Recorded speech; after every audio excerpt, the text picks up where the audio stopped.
Vanni, your thoughts on the game this evening? The Revs scored 3 first-half goals, and you guys weren't able to respond until the very end goal. You got another one. Yeah, so I think the first half was, game of two faces. I think we played very well when we had the ball. We had a lot of chances. We could have scored like 2-3 goals, us too, but it was too easy for them to break us. And the the way that midfield was shaped didn't pay off. To be honest, it was too easy for them to I would say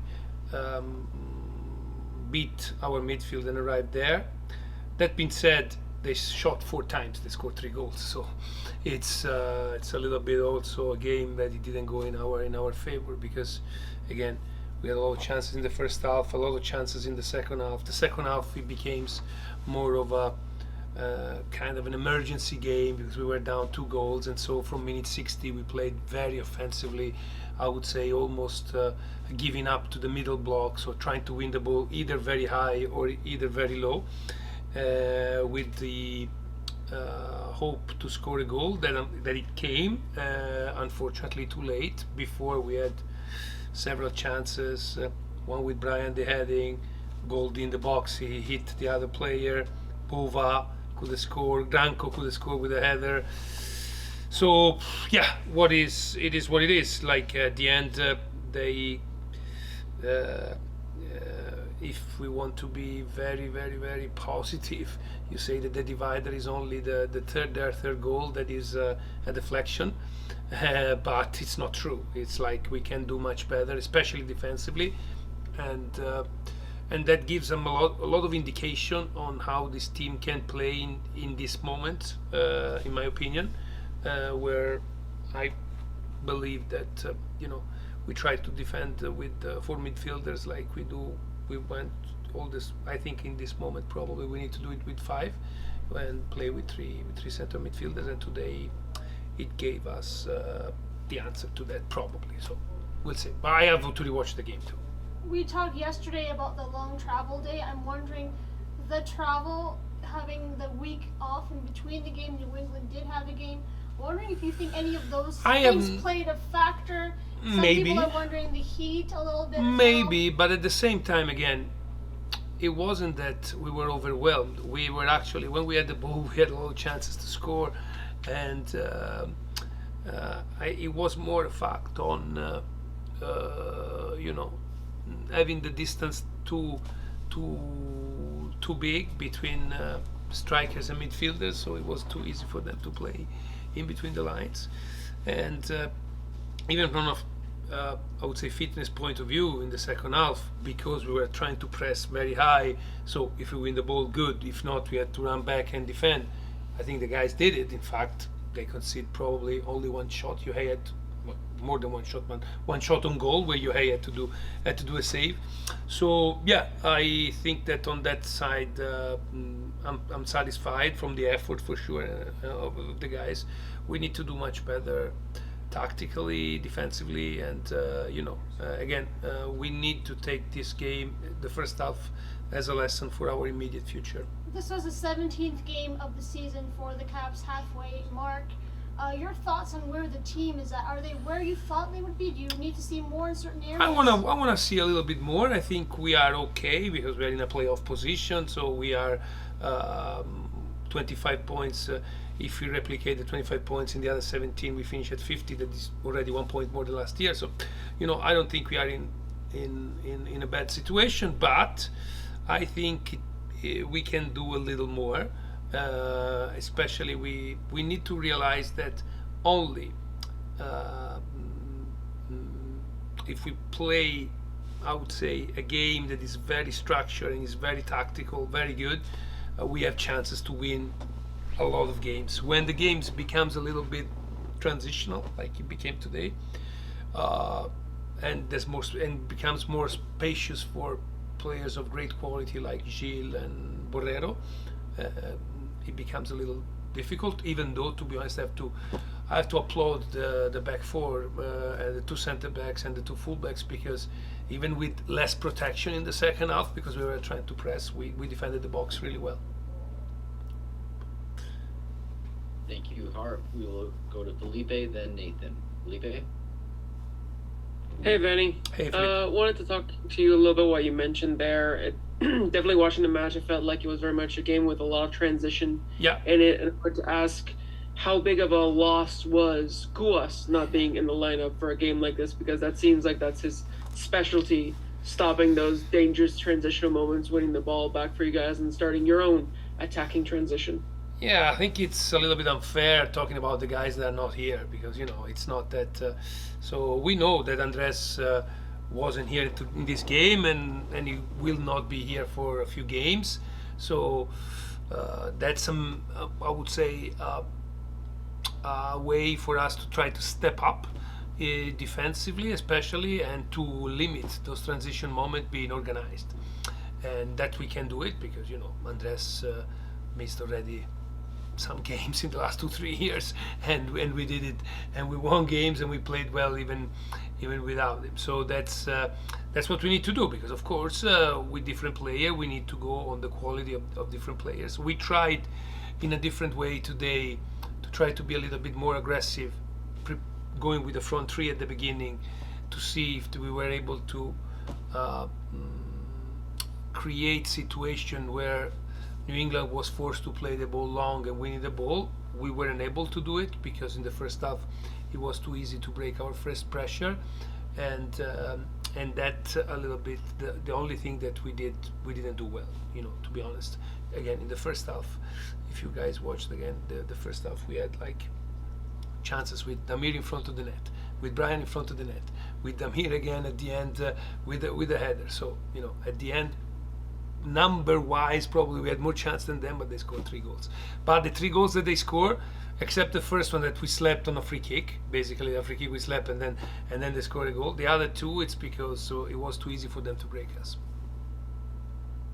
And I wanted to ask, looking at some of the positives, Giuseppe Bovalina had a really impressive cameo off the bench, brought a lot of energy, a lot of directness, and had 2 opportunities, almost carbon copies. Cutting in on from the right and then trying to curl one in from the left. What did you make of his performance overall, and what he can help bring to the squad, especially since you're missing a couple of players due to international duty? When the game becomes like it was today, I think it's his game. Like, it becomes a vertical game. You can press, then you have to defend. You go up and down. He's a very powerful guy. So he played, I think, well in both positions, because he played kind of right winger the first 15-20 minutes, and then the last 15-20 minutes that he played left back. And so I think that he brought the energy that we needed at the point, because that was the idea when he came on at minute 64 Raposo. We went on a kind of a 4-2-4, so we were trying to be extremely aggressive and giving up basically the middle third, and try to win the ball even higher or lower. And we did it 2-3 times. We defended very well with the guy lower. We could, in my opinion, create more chances, even though if we were scoring the chances that we created, we would have probably won. I don't know. At the end, we scored the goal most difficult. Ryan scored from 40 yards, whatever. So that's the message. And last one for me, I wanted to talk about, your attacking output. On one hand, Ryan Gauld has been really coming into his zone in the last few matches, 5 goals in the last 4 MLS matches. What have you seen from him in terms of creating those chances and scoring them, to be able to sort of lead and take a little bit of slack off the attack, since Brian White, on the other hand, has been a little bit snake-bitten in front of goal for the last few weeks? Yeah, Ryan, I think did fantastically. First half as a 10 behind the 2 strikers. He was finding the spot every single time. He was combining serving assist and having the possibility. Then he had the big chance at the beginning of the second half, and unfortunately he hit the defender in the box, and then he scored a goal. So I think his effort. I asked him to play 3 different positions today. He started as a number 10, then we played with 2-10 when Fafa came on. He was on the right, and then when Giuseppe came on, we went in a 4-4-2, and he was playing left winger. So and he did every time with the maximum effort. Yeah, Brian is we don't have to hide ourselves without a finger that he hasn't scored for a few games. I think today has been very unlucky in one chance where Ivacic has been fantastic right after the 2-1. We could have scored the 2-2. We could have done better on the header. I think it's a goal. The real Brian scored a goal there. But it is what it is. We need to support him and to be ready to work with him and to telling him that he needs to keep doing the thing that he's supposed to do, because the 2 chances that he had today, maybe next week are going to be 2 goals, and that's the only way to try to get 3 points in Portland. Thank you. Thank you.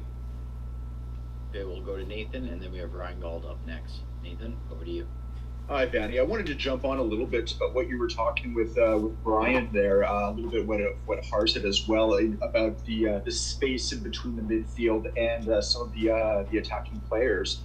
Does that space sometimes lend itself a bit to sometimes the isolation that he may face, and when he's getting those chances, they're kind of few and far between? Yeah, the space was more a thing of the defending part, to be honest, the big space. I think in the first half, the fact that we populate the attack with 3 central players playing with a 10 and 2 9s, Brian and Damir, helped them to combine and help them. And actually, Brian was very good in, getting these vertical balls, laying off to Goldie or laying off to Damir and going there. In the second half, it was harder for him because he was playing kind of as a lone striker.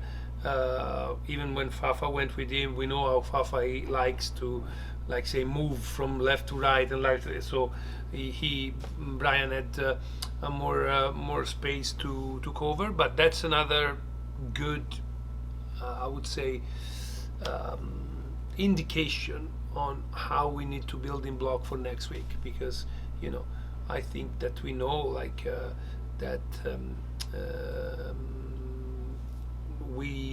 our strikers, not only Brian but Damir, Ryan, Fafa, they play better if they play as a pair and play one single 9. So that's probably the way that we will do next week.